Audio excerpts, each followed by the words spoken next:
തമിഴ്നാട് മുഖ്യമന്ത്രി വിജയ്ക്ക് ലഭിക്കുന്ന ശമ്പളം വർഷത്തിൽ 35 ലക്ഷം രൂപ മാത്രം. 225 കോടി രൂപ വരെ സിനിമയ്ക്ക് പ്രതിഫലം വാങ്ങിയിരുന്ന താരത്തിന് കുറഞ്ഞ ശമ്പളമാണ് ലഭിക്കുന്നത്. തെന്നിന്ത്യയിലെ തന്നെ ഏറ്റവും വലിയ പ്രതിഫലം വാങ്ങുന്ന താരമായിരുന്നു വിജയ്.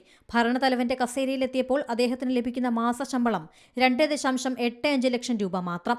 വർഷത്തിൽ മൊത്തം ലഭിക്കുന്ന ശമ്പളം 35 ലക്ഷം രൂപയാണ്.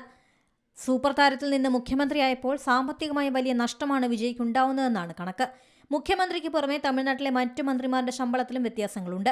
നിലവിൽ തമിഴ്നാട് ക്യാബിനറ്റ് മന്ത്രിമാർക്ക് ഏകദേശം 76,800 രൂപയാണ് പ്രതിമാസ ശമ്പളം. ഒരു MLAക്ക് ലഭിക്കുന്ന 1.5 ലക്ഷം രൂപയേക്കാൾ കുറവാണ് എന്നത് മറ്റൊരു വിചിത്രം. മന്ത്രിമാർക്ക് ശമ്പളത്തിന് പുറമെ ലഭിക്കുന്ന ഉയർന്ന അലവൻസുകളും ഇതിനു മുകളിലാണ്. നിയമസഭാംഗങ്ങൾക്ക് അവരുടെ മണ്ഡലത്തിലെ പ്രവർത്തനങ്ങൾക്കായി പ്രത്യേക കോൺസ്റ്റിറ്റ്യുവൻസി അലവൻസ് ലഭിക്കും.